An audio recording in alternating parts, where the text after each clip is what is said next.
ஹதீஸ் வந்திருக்கிறது. ரசூலுல்லாஹ்வுடைய பிரதானமான உபதேசங்களில் கட்டுப்பட்டது துஹா தொழுகையை நீங்கள் விட்டுவிடாதீர்கள், பல்வேறு விதமான பரக்கத்துகள் இதில் இருக்கிறது.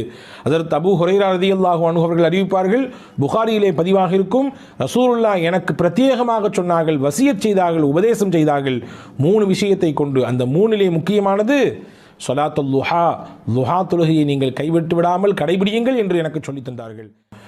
நாம் கேட்டு கிடைத்த அருள் என்பது இருக்கலாம் வாழ்க்கையிலே, கேட்காமலேயே பல அருளை அல்லாஹ் நமக்கு தந்திருக்கிறான், பல்வேறு நிஅமத்துகளை தந்திருக்கிறான். அதிலே முக்கியமானது பிரதானமானது நாமெல்லாம் அல்லாஹ் என்று இறைவனை ஒருவன் என்று ஏற்றிருக்கிறோம். இறை தூதர் முஹம்மது நபி ஸல்லல்லாஹு அலைஹி வஸல்லம் அவர்களுடைய தூதுத்துவத்தை ஏற்ற ஒரு ஈமானை பெற்ற இறை நம்பிக்கையாளர்களாக இருக்கிறோம். அன்பிற்குரியவர்களே, இது ஆகப்பெரிய கிருபை, ஆகப்பெரிய நிஅமத், அருள். பொதுவாகவே நன்றி செய்கிற பொழுது மென்மேலும் உங்களுக்கு நாம் கொடுத்த அருளை அதிகரித்து தருவோம் என்று அல்லாஹ் சொல்கிறான்.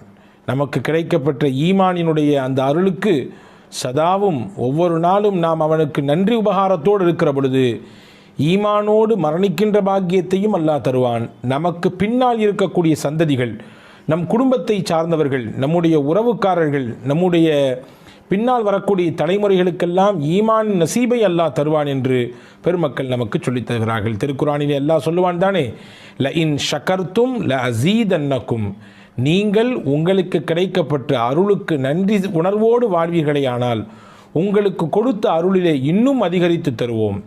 வல இன் கஃபர்த்தும், நீங்கள் நன்றியை மறப்பீர்களேயானால், நன்றியை விட்டு அப்பாற்பட்டு வாழ்வீர்களேயானால் உங்களுக்கு லயின் கஃபர்த்தும் இன்ன அதாபி ல ஷதீத், என்னுடைய வேதனை மிகவும் கடுமையானதாக இருக்கும் என்று ரப்புல் ஆலமீன் அல்லாஹ் சொல்லித் தருகிறான். அன்பிற்குரியவர்களே, இந்த நூலிலே நாம் ஜுல்ஃபிகார் நக்ஷபந்தி தாமத் பரக்காத்துஹும் அவர்கள் தொகுத்த 10 விதமான ஆலோசனைகள் என்ற நூலின் மொழியாக்கத்திலே இருந்து சில விஷயங்களை தான் நாம் பார்த்து வருகிறோம். அந்த நூலிலே ஹஜ்ரத் ஜுல்ஃபிகார் நக்ஷபந்தி ரஹிமஹுல்லா அவர்கள் தாமத் பரக்காத்துஹும் அவர்கள் சொல்கிறார்கள், நன்றி உணர்வோடு வாழக்கூடிய மனிதராக நாம் இருப்பதற்கு நாயகத்திடத்திலிருந்து சில பாடங்களை எடுத்துக்கொள்ள வேண்டும்.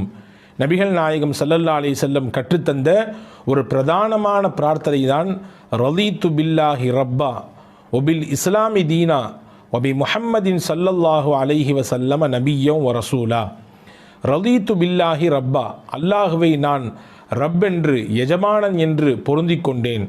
ஒபில் இஸ்லாமி தீனா, எங்களுடைய மார்க்கமாக இஸ்லாத்தை நாங்கள் ஏற்றுக்கொண்டோம்.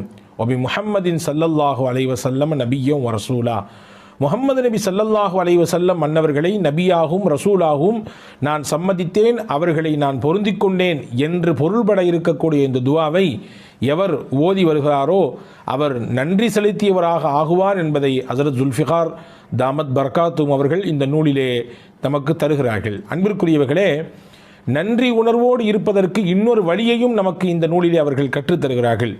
நம்முடைய வாழ்நாள் வயது இருக்கலாம், 30 இருக்கலாம், 40 இருக்கலாம், 60 கூட இருக்கலாம், ஏன் முதிர்ச்சி அடைந்து 70, 80களில் கூட நாம் வாழ்ந்து கொண்டிருக்கலாம். எத்தனை ஆண்டுகள் வாழ்ந்தாலும் நாம் வாழும் காலம் வரை நம்முடைய இருப்பு இந்த நிமிடத்தில் இப்பொழுது இருக்கிறோமே, இந்த நொடி பொழுது இதுவரை நமக்கு கிடைக்கப்பட்ட எல்லா விஷயங்களும் அல்லாஹ்வின் அருளை கொண்டே கிடைக்கப்பட்டது. எனக்கு கிடைத்த செல்வம், எனக்கு கிடைத்த அந்தஸ்து, எனக்கு கிடைத்த கல்வி, எனக்கு கிடைத்த பொருளாதாரம், எனக்கு கிடைத்த சமூக அந்தஸ்து, எனக்கு கிடைத்த சிறப்பு என்று என்னுடைய வாழ்வியலோடு தொடர்புடைய அத்துணை விஷயங்களும் யார் மூலம் கிடைத்தது? அல்லாஹுவின் மூலம்தான் கிடைத்தது.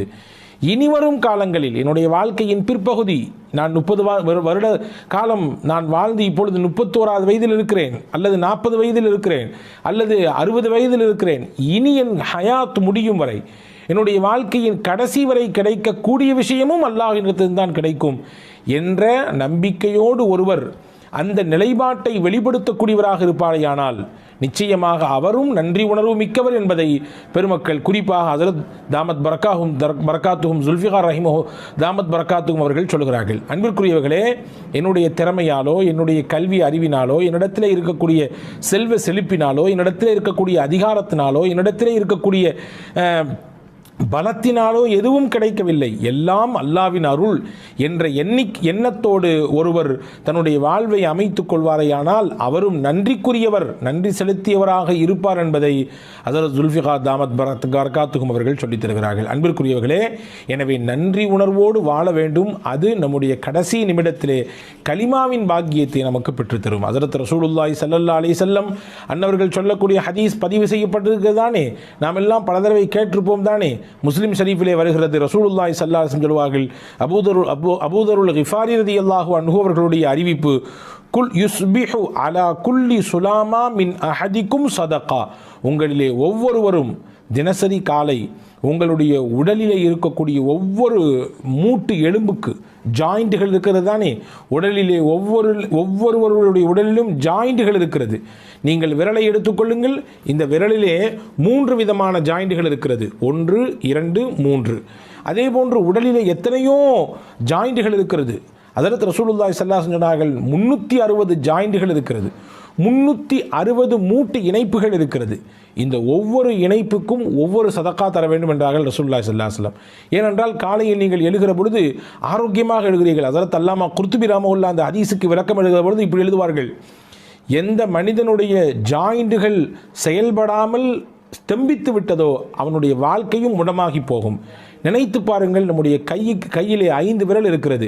நாம் நினைத்த மாதிரி நாம் மடக்கிக் கொள்கிறோம், விரித்து கொள்கிறோம், நினைத்ததை பிடித்து தூக்குகிறோம், தேவை உள்ளதை நாம் தட்டுகிறோம், அதே போன்று எடுக்கிறோம் வைக்கிறோம், இப்படி பல விஷயங்களை செய்கிறோம். அப்படி இருக்குதானே. ஆனால் இந்த ஜாயிண்ட்டுகள் எல்லாம் செயல்படாமல் போனது என்று வைத்துக் கொள்ளுங்கள், அப்படியே முடமாகி போய்விடும், எதுவுமே செய்ய முடியாது. பிடிப்பதற்கு சிரமமாகி போய்விடும், எழுதுவதற்கு சிரமமாகி போய்விடும், வாசிப்பதற்கு கஷ்டமாகி போய்விடும், எல்லாம் முடம்தான். அதற்கு அல்லாமா குர்துபி ரஹ்மத்துல்லாஹி தான், இது பெரிய நிஅமத், இது அல்லாஹ் கொடுத்த பெரும் நிஅமத். ஒவ்வொரு நாளும் காலை எடுக்கிற பொழுது நம்முடைய ஜாயின்கள் எல்லாம் செயலோடு இருக்கிறது என்றால் அது பெரும் நிஅமத். எனவே தான் ரசூலுல்லாஹி ஸல்லல்லாஹு அலைஹி வஸல்லம் ஒவ்வொரு நாள் காலையும் நீங்கள் 360 தர்மம் செய்யுங்கள், காரணம் உடலிலே 360 மூட்டுகள் இருக்கிறது என்று சொன்னார்கள். சஹாபாக்கள்லாம் கேட்டாங்க, ஏழை சஹாபாக்கள் எங்களால் எப்படி முடியும், 360 தர்மம் செய்ய முடியும் என்றால் எங்களால் எப்படி வாய்ப்பு இருக்கிறது, நாங்கள் ஏழைகளாச்சே.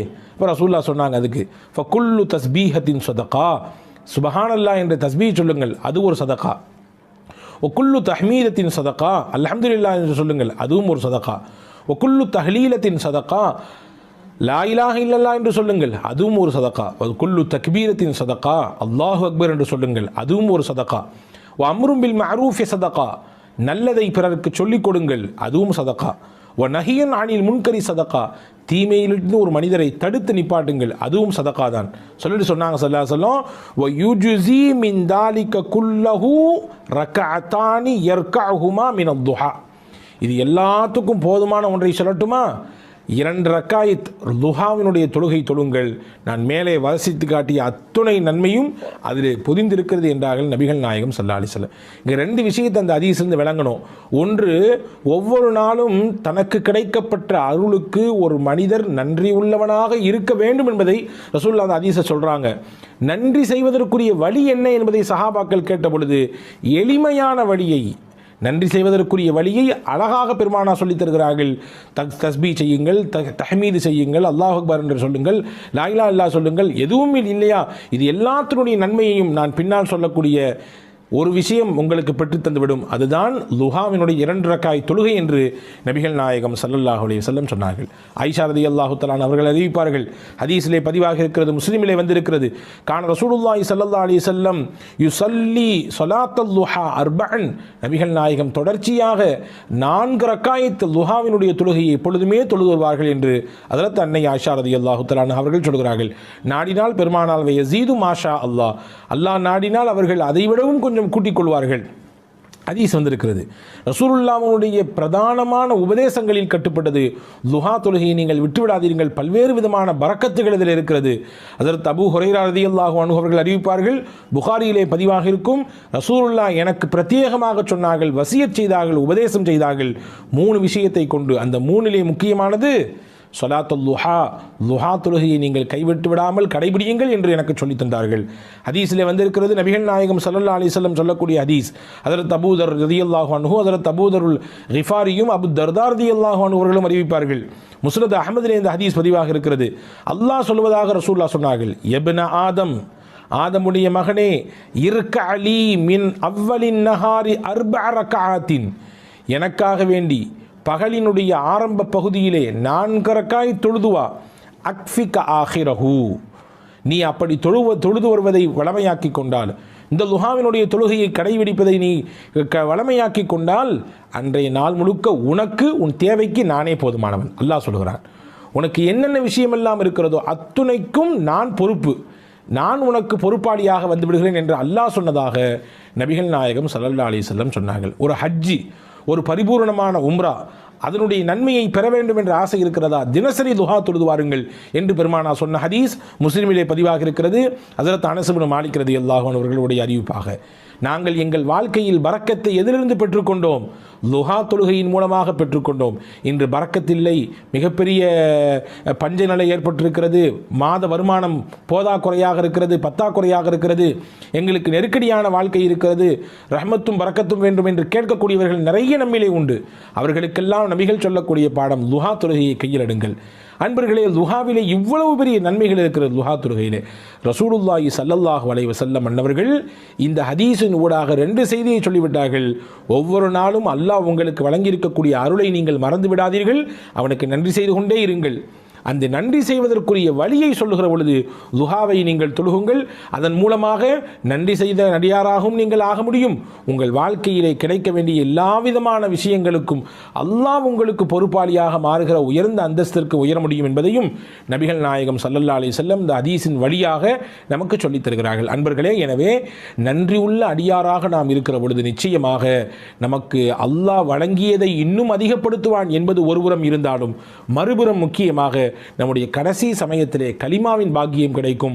ஒரு கல்லில் 2 மாங்காய் என்று இதைதான் சொல்வார்களோ, வல்ல ரஹ்மான் பின்பற்றி நடக்கக்கூடிய தௌஃபீகை உங்களுக்கும் எனக்கும் எல்லா மக்களுக்கும் தருவானாக. அடுத்த